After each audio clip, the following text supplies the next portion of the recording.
Kalau di Indonesia sendiri, estimasi terakhir di tahun 2015 ada 1,2 juta orang yang sudah terdiagnosa dengan Alzheimer.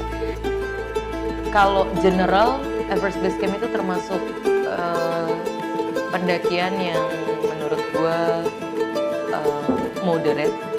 Dia tidak terlalu susah, tidak terlalu sulit. Tapi buat gua, don't ever underestimate the mountain.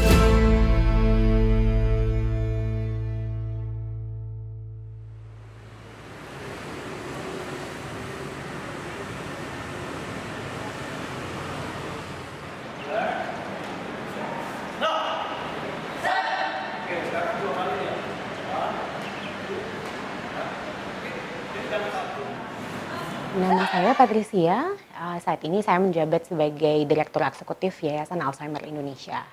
Jadi sebenarnya Alzheimer itu adalah sebuah penyakit yang berada di bawah payung besar demensia. Jadi kalau diibaratkan demensi itu adalah sekumpulan gejala yang mengganggu fungsi kognitif atau memori-memori dari orang-orang di sekitar kita. Dan Alzheimer adalah salah satunya.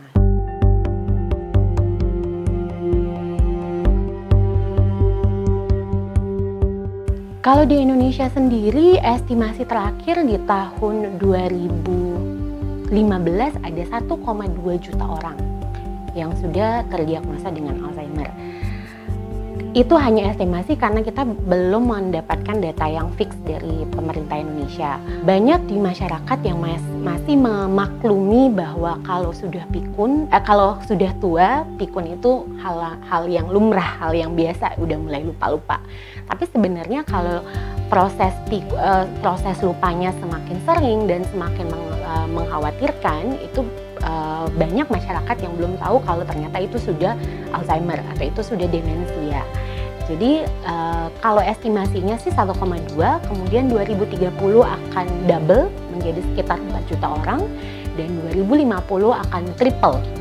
Jadi menurut estimasi WHO adalah seperti itu. Yang kerupuk yang kesukaannya, ya kulit ikan. Kalau makan harus pakai kerupuk. Ya, tidak hari tanpa kerupuk. Ya udah, Aisyah yuk. Jadi sebenarnya kita menyebutnya the journey of caring atau perjalanan dari merawat orang dengan demensia. Banyak dari masyarakat yang berpikir bahwa impact yang paling besar adalah terhadap orang dengan demensia.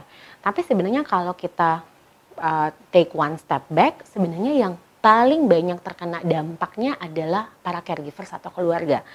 Yang pertama adalah karena merawat orang dengan demensia itu sangat menguras tenaga, sangat menguras emosi, sangat menguras finansial. Kita berdasarkan penelitian dari Alzheimer Disease International, ya jadi bisa terbayangkan bagaimana beban seorang caregivers ini ketika dia melihat orang tercintanya, keluarganya, ayah, ibu, yang perlahan-lahan memorinya sudah mulai terkikis habis sampai pada satu saat di mana mungkin si ODD ini tidak bisa mengingat lagi siapa dia, entah anaknya, suaminya, istrinya, cucunya.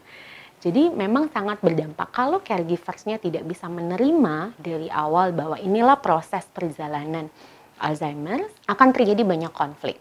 Jadi kenapa Alzheimer Indonesia kita ingin memberikan support kepada para caregivers, karena kita tahu betapa berat beban yang harus dijalani oleh seorang caregivers dalam merawat orang dengan demensia. Saya sebagai caregiver tuh kayaknya pasti lelah secara fisik ya. Dan karena hubungannya saya adalah sebagai si anak, otomatis ada kayak pikiran sedih ya ngelihat mama seperti ini tiap hari, kondisinya kadang bisa oke, stabil, kadang juga bisa lagi drop, tiba-tiba kalau drop banget itu kayak nggak bisa diungkapkan dengan kata-kata deh. Pas kita lagi capek-capeknya ngelihat kondisi ibu kita seperti itu di depan mata, bukan yang cuma denger dikasih tahu lewat telepon, itu pasti kayak lebih secara psikis, secara mental, otomatis akan impact ke saya sendiri. Nah, karena saya juga seorang ibu, otomatis itu akan impactnya jadi berputar deh ke anak saya, ke suami saya, itu pasti kena dampaknya juga semua. Kalau dibilang lonely ya kadang-kadang juga pasti lonely lah. Kadang kan kita nggak bisa cerita ke semua orang, ini kayak gini segala macam, apa yang harus kita lakukan, apa yang harus solusinya apa nih kita sebagai caregiver kalau udah terlalu lelah, udah terlalu capek ngurusin ODD seperti itu. Tapi bersyukur banget nih, semakin kesini dengan semakin kita melakukan gerakan untuk Alzheimer Indonesia ini, ternyata banyak pintu dibukakan, banyak informasi, banyak teman-teman yang secara langsung atau tidak langsung tuh memberikan sharing dan testimoni mereka. Mereka bertanya, kita tahu informasi apa, jadi saling bertukar informasi untuk saling menguatkan.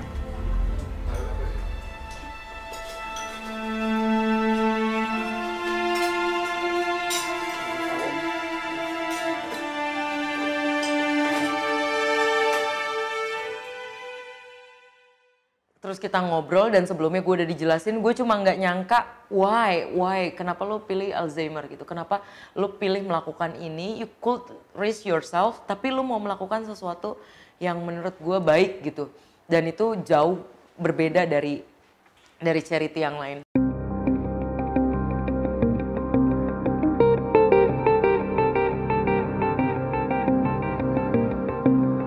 Sampai akhirnya kita ngobrol dan akhirnya oke, gue setuju untuk masuk ke dalam campaign ini. Ya mudah-mudahan, I don't know whether nanti gue akan ikut mereka ke Everest Base Camp untuk jadi advisor atau seperti apa. Gue masih belum tahu, tapi ya gue berharap semoga adanya campaign ini makin banyak banget orang yang tergerak bahwa mereka they have to take care about themselves.